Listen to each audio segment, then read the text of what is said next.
Al-Iman TV, sarana penyubur keimanan.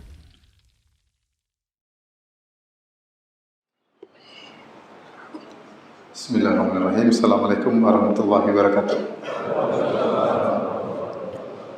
Alhamdulillahi ala ihsani wa syukru lahu ala taufiqihi wa amtinani wa asyhadu an la ilaha illallah wahdahu la syarika lahu ta'ziman li sya'ni wa asyhadu anna Muhammadan abduhu wa rasuluhu da'ila ridwani. Allahumma salli alaihi wa ala alihi wa ashabihi wa ikhwani. Hadirin dan hadirat yang dirahmati oleh Allah Subhanahu wa taala, pada kesempatan yang berbahagia ini kita akan bahas satu topik yang kita semua memerlukannya, yaitu tentang berbakti kepada kedua orang tua setelah mereka wafat, ya. Kita tahu bahwasanya di antara ibadah yang sangat agung adalah ibadah berbakti kepada kedua orang tua. Bahkan datang dalam sebuah hadis, Nabi SAW mendahulukan berbakti kepada kedua orang tua daripada jihad fisabilillah. Ketika Nabi SAW ditanya, ayul a'mali ahabbu ilallah, wahai Rasulullah, amalan apa yang paling dicintai oleh Allah? Maka Rasulullah SAW bersabda, as-salatu ala waktiha, salat pada waktunya. Dalam sebagian riwayat, salat di awal waktu. Tsumma ayun, kemudian apa? Kata Rasulullah SAW, birrul walidain, berbakti kepada kedua orang tua. Kemudian tsumma ayun, kemudian apa? Kata Rasulullah SAW, al-jihadu fi sabilillah, berjihad di jalan Allah Subhanahu wa taala. Bahkan ketika ada seseorang yang datang minta izin kepada Nabi SAW untuk berjihad, maka Rasulullah SAW bertanya, ahayyun walidak, apakah kedua orang tuamu masih hidup? Kata orang ini, masih ya Rasulullah. Kata Rasulullah SAW, fa fihima fajahid, maka berjihadlah engkau dalam berbakti kepada keduanya, ya. Ini menunjukkan bahwasanya berbakti kepada kedua orang tua adalah ibadah yang sangat agung. Demikian dalam Al-Quran, Allah Subhanahu wa taala menggandengkan antara berbakti kepada kedua orang tua dengan tauhid, seperti dalam firman Allah Subhanahu wa taala, wa qada rabbuka alla ta'budu illa iyyahu wa bil walidaini ihsana. Dan Rabbmu telah menetapkan atau memerintahkan alla ta'budu illa iyyah, janganlah kalian beribadah kecuali hanya kepada Allah Subhanahu wa taala, wa bil walidaini ihsana, dan berbaktilah kepada kedua orang tua. Di sini Allah Subhanahu wa taala menggandengkan perintah untuk mentauhidkan Allah dengan perintah berbakti kepada kedua orang tua. Dan kita tahu bagaimana agungnya tauhid, yang merupakan tujuan dari diciptakannya manusia dan jin adalah untuk mentauhidkan Allah. Ternyata digandengkan dengan perintah berbakti kepada kedua orang tua. Ini menunjukkan bahwasanya beribadah kepada kedua orang tua adalah ibadah yang sangat agung. Demikian juga di antara hal yang menunjukkan berbakti kepada kedua orang tua adalah ibadah yang agung. Lawan dari berbakti kepada kedua orang tua itu durhaka kepada kedua orang tua adalah dosa yang sangat besar. Makanya ketika Nabi sallallahu alaihi wasallam ditanya, ya, tentang, atau Rasulullah berkata, ala ukhbirukum bi akbaril kabair, maukah aku kabarkan kepada kalian tentang dosa yang paling besar? Kata para sahabat, bala ya Rasulullah, tentu ya Rasulullah. Dosa-dosa apakah itu? Maka Rasulullah SAW berkata, asyirku billah, syirik kepada Allah, kemudian uququl walidain, durhaka kepada kedua orang tua. Sebagaimana dosa paling besar adalah syirik, ternyata digandengkan dengan dosa durhaka kepada kedua orang tua. Demikian juga dalam hadis Rasulullah SAW ditanya, ayu dzambi a'zam, dosa apa yang paling besar? Kata Rasulullah SAW, anta ja'ala lillahi niddan wa huwa khalaqak, engkau menjadikan bagi Allah Subhanahu wa taala tandingan, sekutu, sementara yang ciptakan engkau hanyalah Allah Subhanahu wa taala. Kemudian Rasulullah SAW mengatakan uququl walidain, durhaka kepada kedua orang tua. Demikian juga dalam Al-Quran, Allah Subhanahu wa taala menggandengkan antara perintah untuk bersyukur kepada Allah dengan bersyukur kepada kedua orang tua. Kata Allah Subhanahu wa taala, anishkur li wa li walidayka ilayyal masir, bersyukurlah kepada aku, itu berterima kasihlah kepada aku, kepada Allah Subhanahu wa taala, dan berterima kasihlah kepada kedua orang tuamu, dan kepada akulah kalian akan dikembalikan. Ini menunjukkan agungnya hak kedua orang tua, sehingga orang yang paling patut untuk kita terima kasihi, kita syukuri adalah kedua orang tua. Makanya ketika ada seorang masih mendapati kedua orang tuanya dan dia tidak bisa masuk surga, maka ini adalah hamba yang celaka. Kata Nabi sallallahu alaihi wasallam, "Raghima anf man adraka abawaihi indal kibar, thumma lam yadkhulil jannah." Celaka seorang yang mendapati kedua orang tuanya di masa jongkok, kemudian dia tidak bisa masuk surga. Ketika ada seorang wanita melakukan dosa syirik dengan belajar sihir, sebagaimana hadis ini diriwayatkan sanad yang hasan dalam tafsir Ibnu Katsir, maka wanita ini sadar dia telah melakukan dosa besar, maka dia pun segera pergi ke kota Madinah untuk bertemu dengan Nabi sallallahu alaihi wasallam karena dia ingin bertobat kepada Allah Subhanahu wa taala. Namun qadarullah Rasulullah SAW sudah meninggal dunia. Maka dia pun menemui para sahabat Nabi sallallahu alaihi wasallam. Dia bertanya, apakah dosa saya masih bisa diampuni? Maka dia mendatangi sahabat Nabi satu demi satu, namun tidak ada yang bisa jawab. Dia offer kepada sahabat selanjutnya, karena dosa yang dilakukan terlalu besar, yaitu berbuat syirik kepada Allah dan syirik berupa melakukan sihir. Ya, artinya dia buang dulu imannya, baru dia bisa melakukan praktek sihir. Ya. Tidak mungkin sihir bisa berjalan kecuali imannya telah hilang. Dan dia tahu dia telah melakukan dosa sangat besar. Sampai akhirnya dia bertemu dengan Ibnu Abbas radhiyallahu anhu.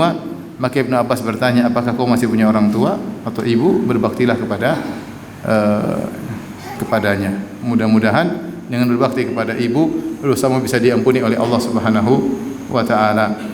Dan di antara sebab doa dikabulkan oleh Allah Subhanahu wa taala adalah berbakti kepada kedua orang tua. Makanya ketika Rasulullah SAW bercerita tentang Uwais Al-Qarani, yang kata Rasulullah SAW, khairut tabi'in Uwais Al-Qarani, sebaik-baik tabi'in adalah Uwais Al-Qarani. Di antara sabda Nabi sallallahu alaihi wasallam, wa kanat lahu umman, ya, sungguh dia punya ibu dan dia berbakti kepada ibunya. Dia punya seorang ibu dan berbakti kepada ibunya. Dan masih banyak dalil, segudang dalil yang menunjukkan bahwasanya berbakti kepada orang tua adalah ibadah yang sangat agung. Dan kita tentunya diwajibkan untuk berbakti kepada kedua orang tua, ya. Baik kepada ayah maupun kepada ibu. Meskipun ada khilaf di kalangan para ulama, mana yang lebih utama untuk kita bakti, apakah ayah ataukah ibu? Maka ada dua pendapat di kalangan para ulama. Pendapat pertama mengatakan bahwasanya ibu yang lebih dahulu untuk dibakti, kita berbakti kepadanya, dan sampai ada yang mengatakan 3 kali lipat kita berbakti kepada ayah.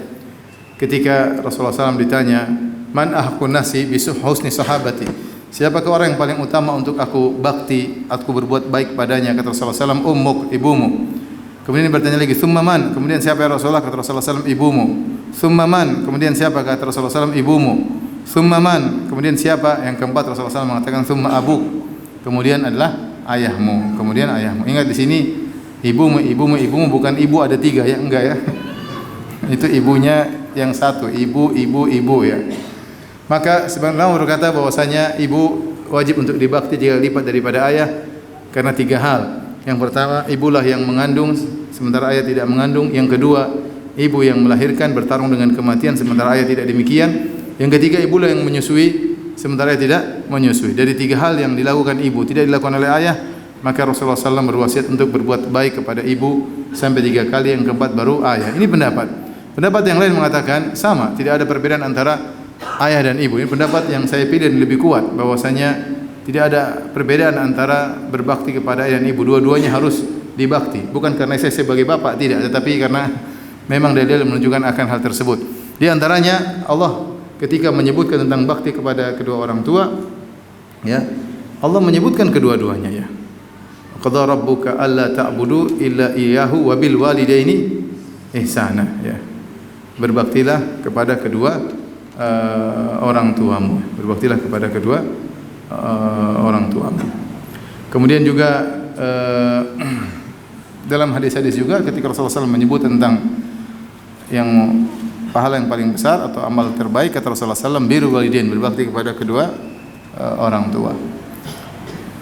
Demikian juga bahkan dalam satu hadis ada sisi yang menunjukkan ayah sangat memiliki peran yang besar ketika Rasulullah SAW berkata kepada seorang, anta wa maluka li abik, sungguhnya engkau dan hartamu milik apa?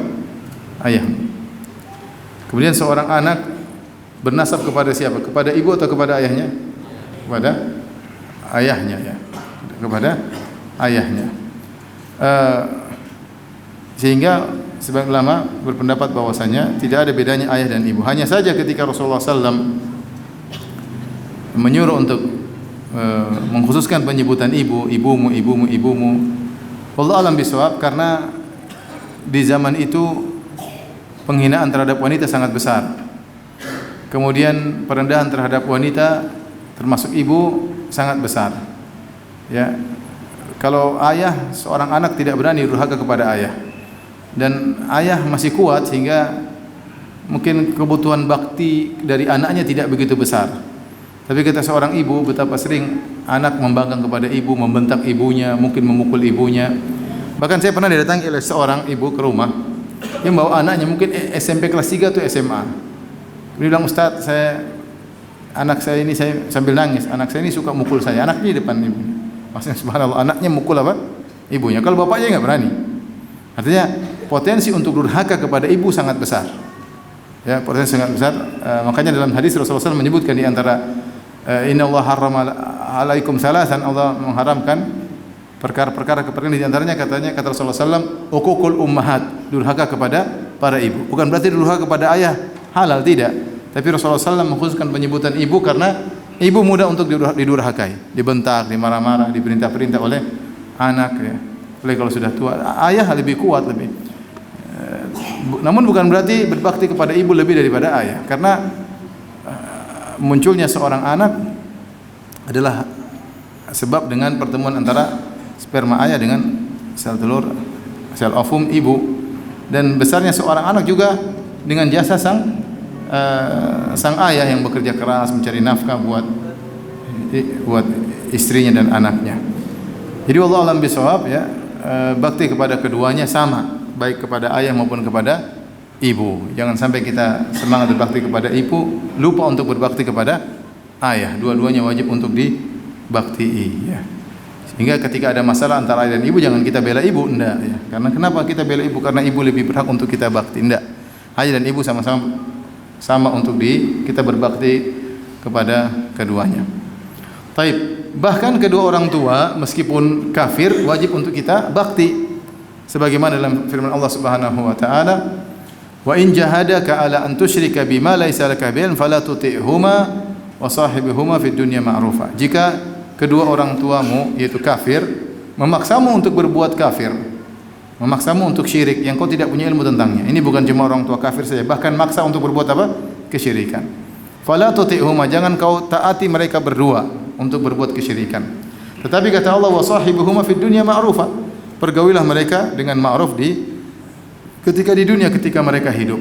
Sehingga berbakti kepada orang tua meskipun kafir hukumnya wajib. Lain halnya selain orang tua. Selain orang tua maka sunnah. Kita punya kakak kafir, kita punya adik kafir, kita punya bibi kafir, kita punya om kafir, tidak sampai derajat wajib. Tapi orang tua yang sebab spermanya dan sel ovumnya kita ada, maka hukumnya wajib kita berbakti meskipun mereka apa? Kafir. Hanya saja bedanya orang tua kafir dengan orang tua mukmin. Kalau orang tua kafir begitu meninggal selesai. Tidak bisa kita lanjutkan bakti kita.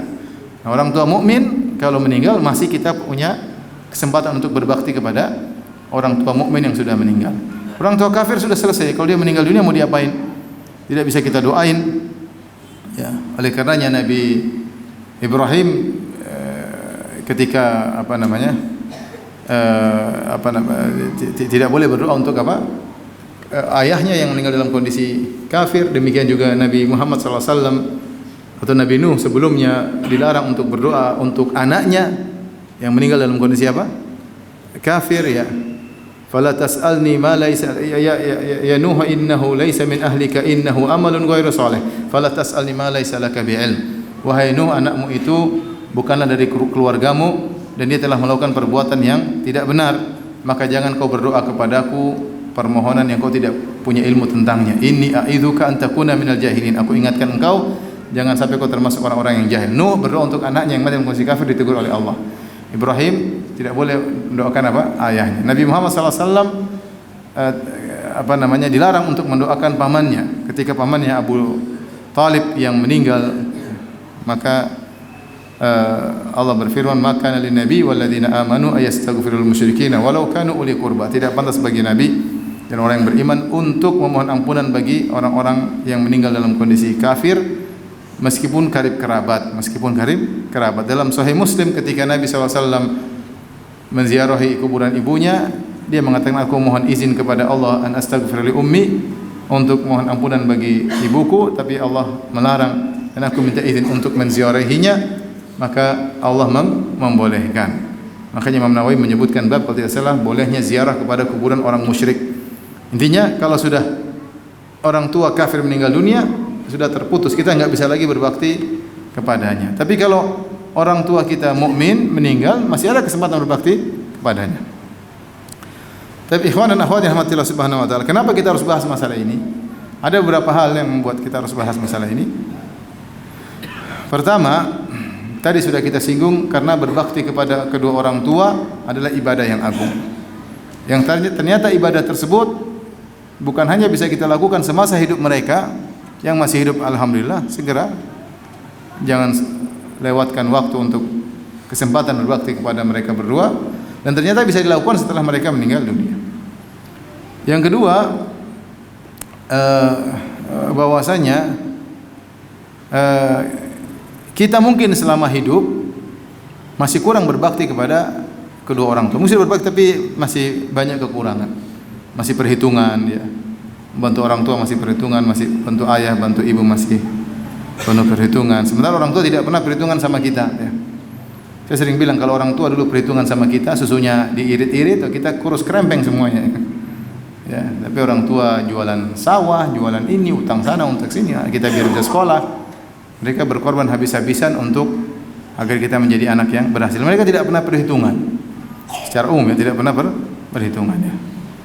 Tapi sampai kita sudah besar, sudah semua jadi orang tua kalau mampu kasih dia kasih. Jadi tidak pernah perhitungan dari kita sejak kecil sampai kita besar ya. Makanya sebagian orang kalau pulang kampung pas lebaran pergi ke rumah orang tua bawa roti kaleng satu kaleng, roti apa namanya itu? Kongguan. Kemudian pulang dari rumah orang tua dari kampung bawa beras 2 karung. Dia model kongguan bawa pulang beras 2 karung. Ini orang tua kasih aja, tidak ada masalah. Sudah banyak orang tua terus memberikan kepada anaknya.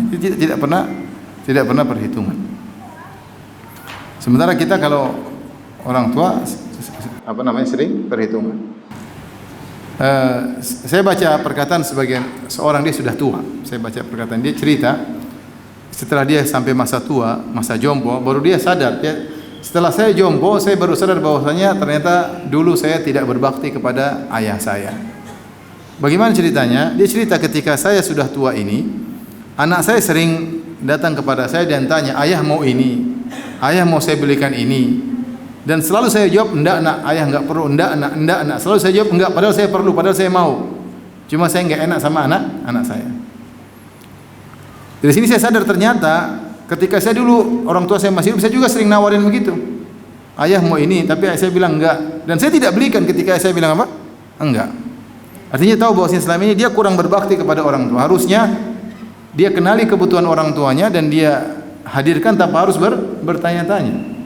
Nah, kalau orang tuanya bilang enggak, ya belikannya ya, atau dia merengek-rengek untuk membelikan. Karena orang tua terkadang masih punya rasa malu atau segan atau gengsi atau yang lainnya ya. Oleh karenanya dia baru sadar ketika dia sudah tua bahwasanya selama ini dia ternyata kurang berbakti kepada kedua orang tuanya. Oleh karenanya nanti kalau antum yang jomblo-jomblo ya, udah menikah, antum sekarang kalau kita bilang dulu orang tua mau susah, antum nggak bisa menggambarkan, karena antum lupa, karena antum kecil antum nggak ingat kecil lu kayak apa, antum nggak tahu. Tapi nanti kalau antum sudah nikah, kalau ada yang mau sama antum, terus antum punya anak, baru antum lihat gimana istri antum setengah mati, ketakutan, anak ini gendong, itu antum baru tahu betapa beratnya apa orang tua. Saya pernah dengar ada seorang lelaki di Atul Quran cerita, saya ingin tahu gimana berat ngurus anak. Suatu hari saya bilang sama istri saya, hari ini saya ngurusin. Dia yang gendong anaknya, enggak mampu dia. Ini pekerjaan ibu-ibu. Dia ternyata berat ya. Ya, berat. Baru kita tahu ternyata orang tua dulu setengah mati ngurusin apa? Ngurusin kita ya. Istri kita setengah mati ya. Ya. Dia harus makan pilihan, tidak makan sembarang untuk kepentingan anaknya. Dan intinya sulit lah. Intinya belum lagi ketika mengandung. Ketika antum nanti para jomblo punya istri, insyaallah antum tahu. Mudah-mudahan antum punya istri. Baik. Jadi kenapa kita perlu berbakti kepada orang tua setelah meninggal? Karena mungkin semasa hidup kita, bukan mungkin, pasti kita kurang dalam berbakti. Jadi kalau sama istri, masya Allah, semua dibelikan, emas dibelikan, mobil dibelikan, ini dibelikan, anu dibelikan. Sama orang tua pelitnya luar biasa. Mama minta ini, hitung-hitungan. Bapak minta ini, hitung-hitungan. Bapak dan mama juga jarang-jarang minta. Begitu sama istri sama anak-anak, masya Allah jor-joran. Kalau istri minta jalan-jalan ke luar negeri, kalau punya uang ya, iya jalan aja jalan ke luar negeri. Kalau mama minta beli ini, aduh mak saya masih banyak utang, mobil belum lunas, ini belum lunas, itu belum lunas. Penuh-penuh apa? Pelit dan perhitungan. Padahal Allah mengatakan yas'alunaka madza yunfiqun qul ma anfaqtum min khairin falil walidaini. Mereka bertanya kepada engkau tentang apa yang harus mereka infakkan. Allah menjawab bukan apa yang harus kamu infakkan, infak apa saja silakan, tapi Allah jawab kepada siapa yang lebih utama kau infakkan, falil walidaini qul man anfaqtum min khairin falil walidaini. Apa saja yang kau infakkan, kebaikan apapun, maka untuk kedua orang tua. Artinya saya kenal kawan, subhanallah, dia membangun rumah ibunya dulu baru rumah dia. Rumah ibunya dulu dia bangun. Kemudian setelah rumah ibunya besar jadi, dan saya pernah nginep di rumah ibunya, dia bangun rumahnya. Dan rumahnya dia bangun pun lebih kecil daripada rumah ibunya. Jarang, ini langka orang apa seperti ini. Artinya bukan dia melalaikan anak istrinya tetap kewajiban terpenuhi, tapi dia punya perhatian besar terhadap apa? Ibunya ya. Sehingga bisa dipastikan ketika kedua orang tua kita hidup, kita pasti kurang dalam berbakti kepada mereka. Kemudian yang perkara ketiga, kenapa kita berbakti kepada kedua orang tua setelah mereka meninggal? Karena kebutuhan mereka terhadap bakti kita bisa jadi lebih besar, dan pasti lebih besar daripada kebutuhan bakti kita kepada mereka semasa mereka masih hidup. Kalau mereka masih hidup, mereka masih bisa beraktivitas sendiri, masih bisa jalan-jalan, masih bisa makan yang mereka suka, mereka masih bisa beribadah. Tapi ketika mereka sudah meninggal, mereka sudah tidak bisa apa-apa lagi, tidak bisa ibadah lagi. Idza matal insan inqata anhu amalu. Kalau seorang meninggal, putus amalannya. Maka kebutuhan mereka dengan uluran tangan kebaikan anak mereka sangat dibutuhkan. Karena mereka sudah tidak bisa berbuat apa-apa lagi. Oleh karenanya, ketika dia masih hidup, kita ngajak makan, mungkin kita pijit, mungkin kita ngobrol, mereka senang. Kebutuhan itu kurang. Sekarang mereka membutuhkan dalam alam barzah, di bawah dalam tanah, dalam kegelapan liang lahat. Mereka sangat butuh doa dari anak-anak mereka. Bisa jadi kebutuhan itu lebih besar daripada kebutuhan mereka terhadap bakti anak-anak ketika mereka masih hidup. Yang keempat, sebagian ulama mengatakan bahwasanya ibadah berbakti kepada kedua orang tua setelah mereka meninggal dunia lebih ikhlas daripada berbakti kepada kedua orang tua semasa mereka masih hidup. Kenapa? Ketika mereka masih hidup, kita masih berharap sanjungan orang tua, masih berharap pengakuan orang tua. Artinya ada timbal balik yang kita harapkan dari orang tua tersebut. Paling tidak sanjungan, pengakuan, pujian dari orang tua. Ini tuh ada nilai-nilai duniawi yang kita harapkan balik dari orang tua kepada kita. Dan ini mengurangi keikhlasan. Berbeda dengan ketika mereka sudah mati. Kalau mereka sudah meninggal dunia, apa yang kita tidak berharap lagi. Mereka tidak bisa muji, mereka tidak bisa lagi sanjung, mereka tidak bisa pengakuan. Sehingga seorang berbakti kepada ayah dan ibu setelah meninggal bisa jadi lebih tulus, lebih ikhlas daripada ketika mereka masih hidup. Ini semua mukaddimah ingin sampaikan agar kita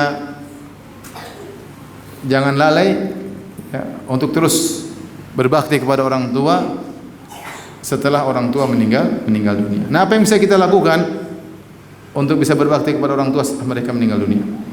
Yang pertama, yang terbaik adalah mendoakan mereka. Oleh karenanya Nabi SAW bersabda, "Idza matal insan inqata'a amalu illa min thalath." Jika seorang meninggal dunia, terputus amalannya kecuali 3. Shadaqatun jariyah, sedekah jariyah, ilmun yuntafa'u bihi, ilmu bermanfaat, waladun salihun yad'u lahu, anak soleh yang mendoakannya.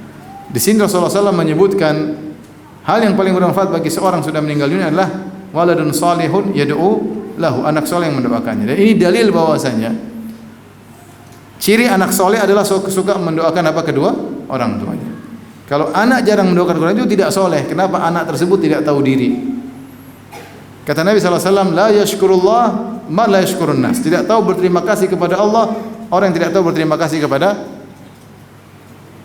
manusia yang berbuat baik kepadanya. Siapa orang paling punya jasa dalam kehidupanmu? Kedua orang tua. Kedua orang tua. Makanya Allah mengatakan, anishkurli wali walidayka, berterima kasih kepada kula dan berterima kasih kepada kedua orang tuamu. Ya. Maka kalau kita tidak makanya Rasulullah SAW pernah bersabda dalam hadis, man sana'a ilaikum ma'rufan fakafi'uhu fa illam tajidu ma tukafi'unahu fad'u lahu. Kata Nabi SAW, siapa yang berbuat baik kepadamu maka balaslah kebaikan tersebut semisal. Tujuannya apa? Kalau kita balas kebaikan orang yang semisal, kita tidak punya hutang budi sama dia. Tidak punya hutang budi sama dia. Fa illam tajidu ma tukafi'una, kalau kau tidak mampu membalas seperti apa yang diberikan, maka doakanlah. Pertanyaan, siapa orang yang paling berbuat baik kepada kita? Rasulullah bicara umum ya. Siapa berbuat baik kepadamu maka balaslah. Kalau kau tidak mampu maka doakanlah. Orang yang paling berbakti berbuat baik kepada kita siapa? Kedua orang tua. Paling tidak sebab adanya kita di atas muka bumi ini. Kedua orang tua. Dan apa kita mampu untuk balas kebaikannya? Enggak bakalan mampu.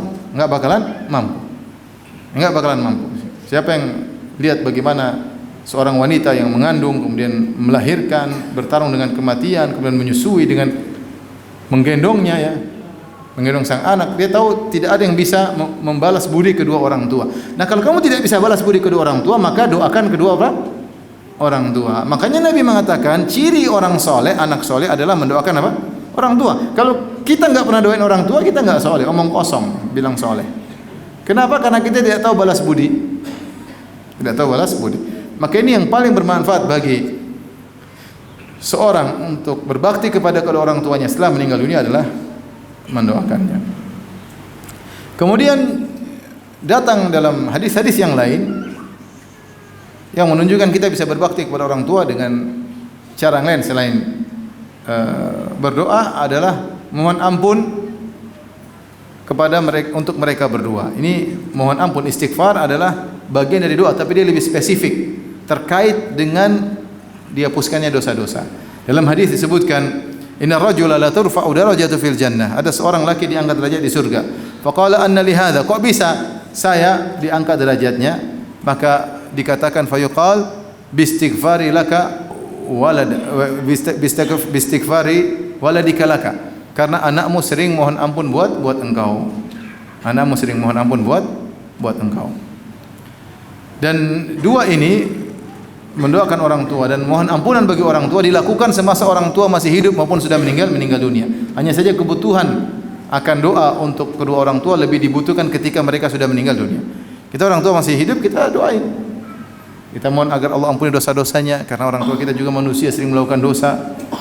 Apalagi ketika mereka sudah meninggal dunia, ya, apalagi mereka sudah meninggal dunia. Bisa jadi doa kita yang kita panjatkan dengan tulus, terutama di sepertiga malam yang terakhir, menjadikan kuburan yang mereka tempati alam barzah menjadi raudhatun min riyadil jannah, di antara taman-taman surga. Allah melampangkan kuburan mereka, Allah memberikan cahaya dalam kuburan mereka gara-gara doa yang kita panjatkan kepada Allah Subhanahu wa taala. Kemudian juga ada dalil lain menunjukkan di antara bentuk bakti kepada kedua orang tua adalah menghajikan dan mengumrahkan. Sebagaimana dalam hadis ketika Rasulullah SAW ditanya oleh seorang yang ingin melakukan ibadah atas orang tuanya. Demikian juga bersedekah atas nama orang tua. Dalam hadis, inna ummi aflatat nafsuha wa lam takallamat wa adhunnu law takallamat tasaddaqat afa atasaddaqu anha. Ya Rasulullah, ibuku tiba-tiba meninggal dunia dan dia tidak sempat bicara mau sedekah. Tapi kalau dia bicara, menurut saya dia akan bersedekah. Apakah aku bersedekah atas ibuku? Kata Nabi SAW, na'am, tasaddaqa anha, bersedekah atas nama orang tua. Jadi kita bisa berbakti kepada orang tua dengan bersedekah. Kita kasih orang miskin, dalam hati kita niatnya untuk ibu kita. Kita kasih orang miskin, niat kita untuk ayah kita. Kita bikin wakaf, bangun gali sumur untuk orang-orang, wakaf masjid, wakaf apapun, wakaf buku-buku kita sebarkan, ilmu kita sebarkan, niatnya untuk orang tua. Mungkin di antara bentuk bakti kepada orang tua.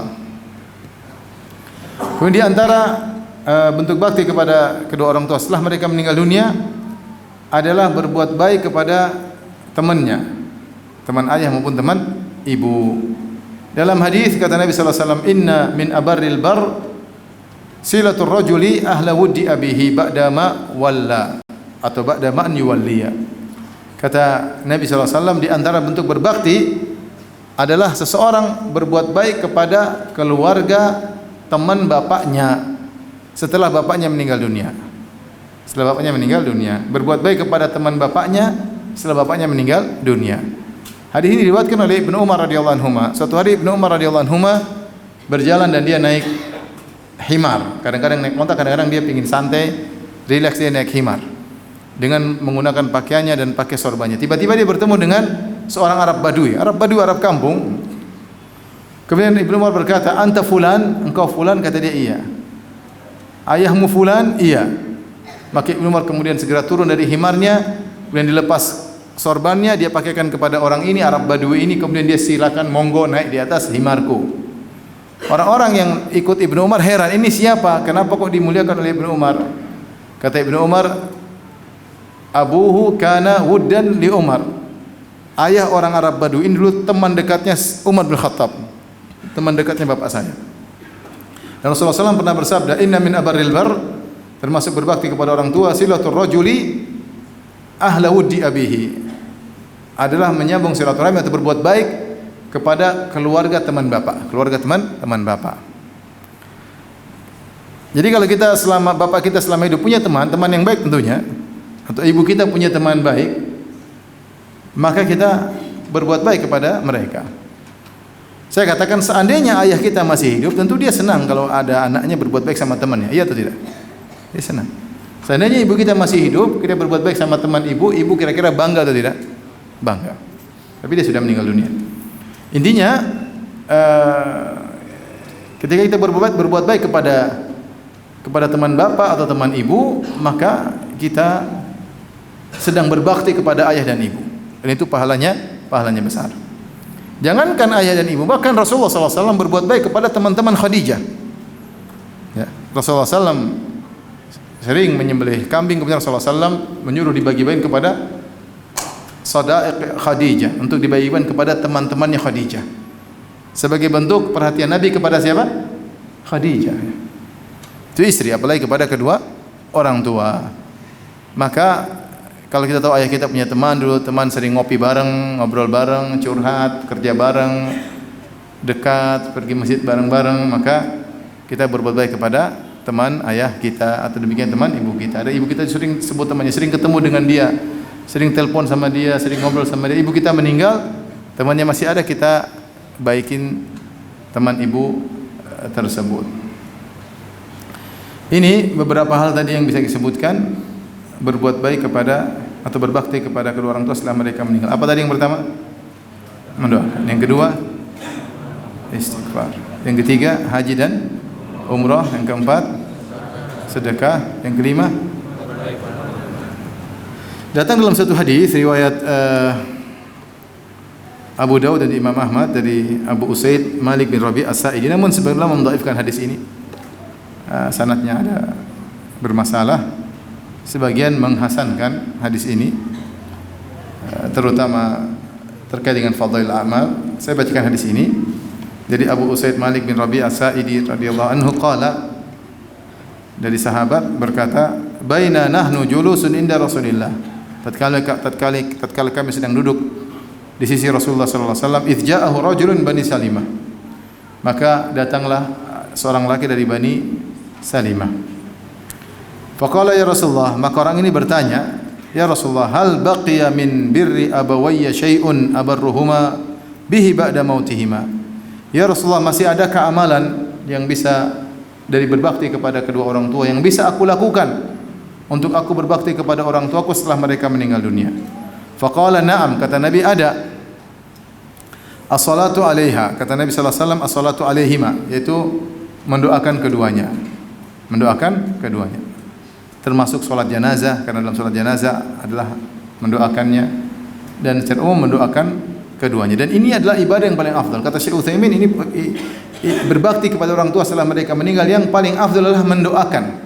Makanya dalam ini disebutkan yang pertama sebelum yang lainnya. Kemudian dalam ketika Rasulullah SAW sebutkan tentang amal anak Adam terputus kecuali 3, salah satunya mendoakan kedua orang tua, dan ini yang paling baik dan paling mudah dilakukan. Yang paling baik dan mudah dilakukan. Kalau menghajikan butuh duit, sementara cicilan rumah belum lunas. Kemudian kalau mau bersedekah juga butuh biaya. Yang tanpa biaya dan paling afdal adalah mendoakan kedua orang tua, tidak perlu biaya. Maka sisihkan waktu mendoakan orang tua. Salat malam doakan orang tua, ketika kedua doakan orang tua, sebelum tasyahud akhir mudah, Rabbi ghfirli wa li walidayya warhamhuma kama rabbayani shaghira.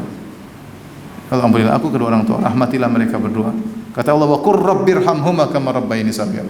Katakanlah ya Allah, rahmatilah mereka berdua sebagaimana mereka merawatku ketika masih kecil, ya. Jadi masih kecil, subhanallah. Siapa yang rawat kita? Orang tua. Kalau ada apa-apa yang menakutkan, kita tinggal mama, kita teriaknya apa? Mama. Kita enggak teriak Allah, kita teriaknya apa? Mama. Kemudian kita kalau sudah peluk mama, sudah selesai. Kayaknya kita sudah di istana kerajaan, enggak ada yang berani ganggu. Jadi ketika mereka merawat kita masih kecil, ya kita ingat. Maka kita berdoa kepada Allah, rahmatilah mereka berdua. Subhanallah. Warhamhuma kama rabbayani shaghira. Rahmatilah mereka berdua sebagaimana mereka merawat kita masih kecil. Kita minta rahmat yang luar biasa, bukan sekedar rahmat. Orang tua ketika dia masih kecil, dia merahmati kita, rahmat yang hebat atau tidak? Rahmat yang hebat. Rahmat yang besar. Kita ingin Allah merahmati mereka seperti orang tua merahmati kita ketika masih kecil. Saya pernah lihat klip seorang syekh, dia ceramah, dia bilang, saya setiap salat 5 waktu saya doakan kedua orang tua. Bahkan dia bilang setiap saya lupa, dia bilang setiap sujud atau setiap apa saya doakan orang tua. Kemudian dihitung, saya sudah doakan sejak sekian puluh tahun. Coba saya hitung berapa rakaat yang saya, sehingga dia bilang saya lupa, tapi dia bilang kalau tidak salah saya sudah doakan kedua orang tua saya 500.000 kali atau sekian 100.000 kali. Dia hitung pakai sekian kali sekian. Artinya dia ingin menunjukkan bahwasanya jangan pelit-pelit untuk mendoakan apa kedua orang tua. Lalu kita kalau habis sholat malam doanya, ya Allah lunasi utang-utang ya Allah. Rezeki bertambah ya Allah. Ya Allah luluhkan hati istriku. Doanya gitu-gitu aja, ada orang tua kurang ya. Jadi ciri anak soleh adalah mendoakan apa kedua orang tua. Ini yang pertama kata Rasulullah SAW, as-salatu alaihima. Benar ada bakti kepada orang tua setelah mereka meninggal dunia. Pertama as-salatu alaihima, doa mendoakan mereka berdua. Yang kedua al-istighfaru lahuma, doakan ampunan bagi mereka berdua. Doa ampunan bagi mereka berdua. Di antaranya ikhwan, kalau kita tahu orang tua kita dulu punya salah sama temannya, sama orang, kita datangi orang tersebut. Kita bilang, tolong maafkan apa? Ibu saya. Tolong maafkan ayah saya dulu. Atau kita bilang, ibu dulu pernah giniin mas, tolong maafin. Atau ayah pernah gini. Itu di antara hal yang apa? Bisa kita lakukan. Sehingga ibu kita mudah diampuni. Sehingga ayah kita mudah diampuni. Selain kita doakan, kita juga minta keikhlasan dari orang-orang yang pernah dizolimi oleh orang tua kita. Orang tua kita zalim bisa jadi. Zalimi tetangga, zalimi keluarganya, zalimi kakaknya, zalimi adiknya, bisa. Maka kita agar sempurna istighfar tersebut, kita bukan hanya beristighfar untuk mereka, tapi kita datangi orang-orang yang pernah dizalimi oleh kedua orang tua agar kita mohon keikhlasan dari mereka. Yang ketiga, wa infadhu ahdihima min ba'dihim. Ini yang tidak disebutkan dalam hadis-hadis yang lain. Infadhu ahdihima min ba'dihima. Menunaikan janji mereka berdua setelah mereka meninggal dunia. Mungkin orang tua ketika masih hidup pernah janji sama tetangga, nanti saya belikan kamu kulkas misalnya. Terus orang tua keburu meninggal. Kalau kita punya uang, kita bisa belikan, bagus. Kalau enggak, apa ini enggak wajib ya. Sesuai dengan kemampuan kita. Bisa benar janji sama orang, janji sama orang. Dan sebagian lama memandang kita menunaikan janji mereka berdua, baik dalam janji duniawi harta ataupun janji yang bersifat ukhrawi. Misalnya orang tua dulu pingin bangun masjid, kalau kita punya kemampuan kita bangun masjid dengan niat untuk orang tua, itu baik. Atau orang tua dulu punya cita-cita ingin berbuat baik kepada anak yatim, maka kita lakukan. Intinya jika kita mampu untuk menunaikan wasiat orang tua atau janji orang tua yang pernah mereka utarakan ketika masih hidup, kita lakukan, maka itu bentuk berbakti kepada kedua orang tua. Yang keempat, ikramu shadiqihima, memuliakan teman mereka berdua. Ini sudah kita jelaskan tadi, datang dalam hadis yang sahih. Yang keempat, itu yang kelima. Yang keempat, saya mohon maaf kelewatan, silaturrahim allati la tusallu ila bihima. Ini juga tidak disebutkan dalam hadis yang tersendiri. Menyambung silaturahmi yang tidak mungkin disambung kecuali dengan kedua orang tua. Maksudnya bagaimana?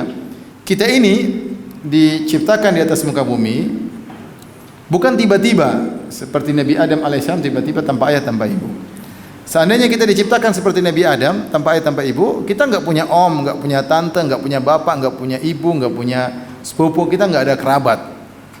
Tetapi kita diciptakan dengan sebab pertemuan ayah dan ibu kita. Nah, dari ayah dan ibu kita ini kita punya kerabat rahim dari sisi ayah maupun sisi bapak, dari sisi ibu. Sisi ayah misalnya paman, ammah, kemudian kakek dan nenek dari kakek bapaknya ayah, nenek ibunya ayah. Kemudian kita juga dari sisi ibu ada namanya khal dan khalah, saudara laki-laki ibu, saudari laki-laki, saudari perempuan ibu. Kemudian kita punya kakek dan nenek juga dari sisi ibu, yaitu bapaknya ibu dan mamanya ibu. Kita punya sepupu dari sisi ayah, sepupu dari sisi ibu.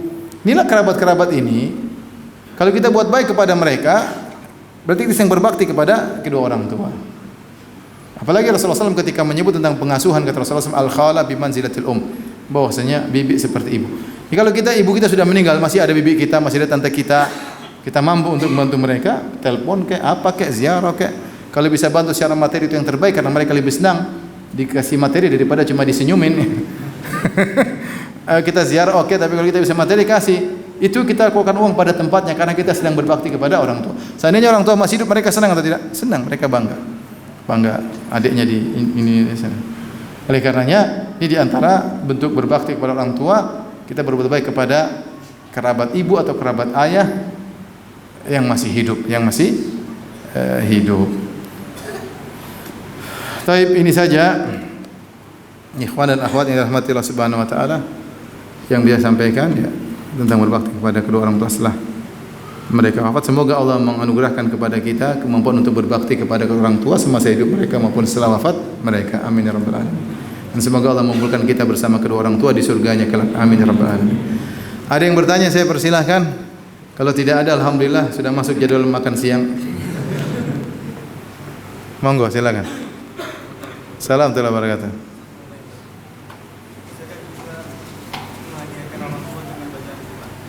Apakah boleh kita menghadiahkan bacaan kepada orang tua? Ini khilaf di kalangan para ulama, masalah khilafiyah. Meskipun saya lebih condong bahwasanya tidak bisa. Ya. Imam Syafi'i berpendapat bahwasanya menghadiahkan bacaan Al-Fatihah, Al-Quran kepada orang tua tidak sampai. Ini pendapat masyhur di mazhab Syafi'i, dinukil oleh Imam Nawawi dalam Al-Minhaj Syarah Sahih Muslim, dan juga dinukil oleh atau disampaikan oleh Ibnu Katsir dalam tafsir surat An-Najm, "Alaysa lil insani illa ma sa'a." Dalilnya Ibnu Katsir, beliau sebutkan karena Nabi tidak pernah mewasiatkan hal tersebut. Padahal Nabi SAW begitu perhatian sama berbakti kepada orang tua. Kemudian Rasulullah SAW tidak pernah menyuruh seorang sahabat pun melakukannya, dan tidak ada seorang sahabat pun yang pernah melakukannya. Seandainya itu baik, pasti para sahabat sudah berlomba-lomba untuk mengirim pahala bacaan Quran atau pahala puasa atau pahala yang lainnya kepada mayat atau kepada orang tua. Adapun perhatikan, ketika kita bersedekah atas nama orang tua, itu bukan namanya ngirim pahala sedekah, beda. Tapi sedekah itu adalah ibadah yang takbal niyabah. Sedekah adalah ibadah yang menerima perwakilan. Jadi kita sedang bersedekah atas nama apa? Orang tua. Bukan kita bersedekah, pahalanya kita punya terus kita kirim pahala. Paham? Sama ketika kita haji, kita bukan haji kirim pahala haji kepada orang tua, tidak, tapi kita berhaji atas nama orang tua. Oleh karenanya Imam Syafi'i berpendapat yalhaqu al-mayyit salas, kata Imam Syafi'i, 3 perkara yang akan sampai kepada mayat setelah mayat meninggal tentunya. Yang pertama adalah doa, yang kedua adalah haji dan umrah, yang ketiga adalah apa? Sedekah. Selain itu tidak. Selain itu tidak. Dalilnya tadi dijelaskan oleh Ibnu Katsir dalam tafsirnya, Rasulullah SAW tidak pernah menyampaikannya, tidak pernah mengutarakannya. Para sahabat juga tidak pernah mengutarakannya. Dan para sahabat tidak pernah melakukannya. Tidak pernah melakukannya. Tapi kalau ada yang melakukannya, kita tidak mengingkari karena masalah khilafiyah.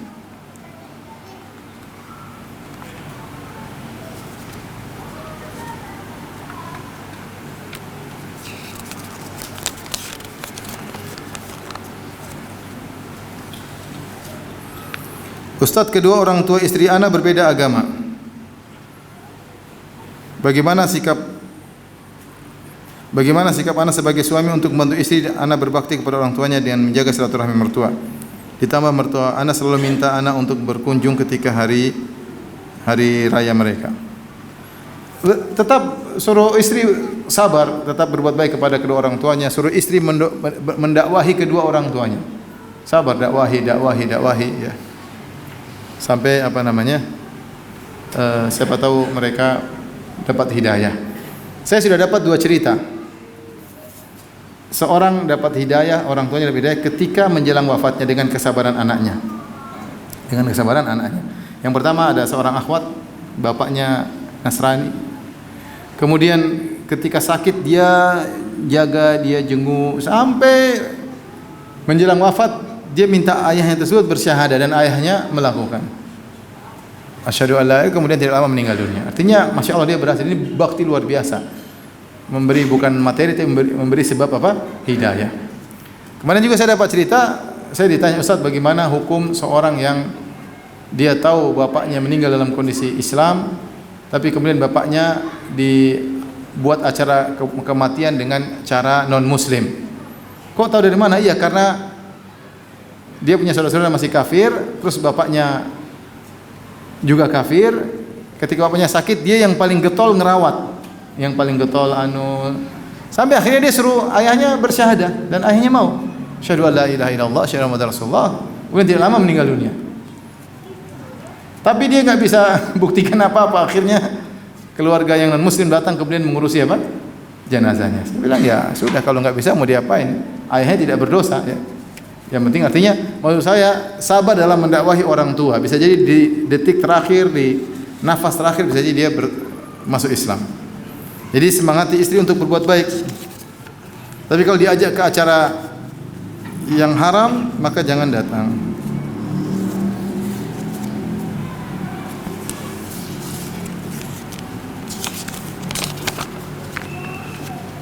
Apakah doa seorang anak adopsi juga terus mengalir di saat ayah dan ibu angkatnya sudah wafat? Jadi anak adopsi kalau dia sangat sayang kepada kita, misalnya kita punya anak angkat, ya, anak angkat orang tuanya mungkin sudah meninggal atau apa, kita anak angkat, kita bilang kita ngerawat dia dan kita sangat sayang sama dia sehingga dia selalu ingat kita, maka dia akan mendoakan kita dan fungsinya sama. Ya, jadi siapapun doakan kita, mau teman, mau siapa, bermanfaat atau tidak? Bermanfaat. Cuma kenapa disebut anak? Karena anak ini yang paling kekuatan hatinya besar, yang selalu doakan apa? Orang tua. Kalau teman paling doakan sesekali. Awal meninggal doang, habis itu minggu depan sudah enggak doain. Atau pas meninggal, oh, rahimallah, semua rahmat. Setelah itu udah enggak doain. Tapi kalau orang tua kan selalu ingat terus. Nah, kalau anak adopsi kita ternyata kita benar-benar rawat dengan baik dan dia selalu ingat kita, dia doain ya bermanfaat, sama seperti anak yang mendoakan orang tuanya. Tetapi kenapa disebut anak kandung? Karena yang benar-benar selalu ingat orang tuanya adalah anak apa? Anak kandung. Jadi sama aja, baik anak adopsi maupun anak kandung, yang penting yang paling banyak mendoakan itu yang bermanfaat. Lihatlah Imam Ahmad yang selalu mendoakan gurunya setiap waktu sahur, setiap hari. Sittatun ad'u lahum fis sahar, kata Imam Ahmad, 6 orang yang aku selalu doakan ketika waktu sahur setiap hari. Di antaranya Syafi'i, gurunya sendiri. Imam Ahmad bukan anak angkatnya, tapi dia selalu mendoakan apa? Imam Syafi'i.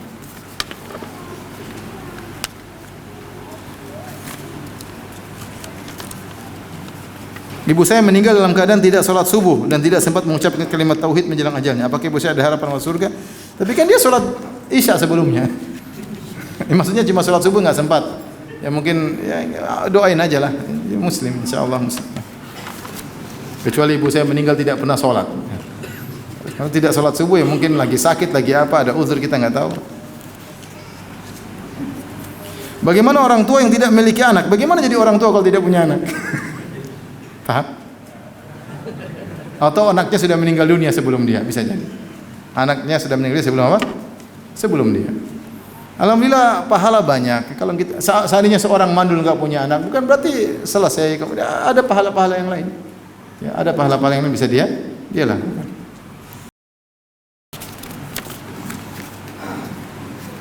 Tapi demikian saja, sebagian tidak bisa saya jawab karena keterbatasan ilmu. Demikian, subhanakallah bihamdika asyhadu an la ilaha illa anta astaghfiruka wa atubu ilaik. Assalamualaikum warahmatullahi wabarakatuh.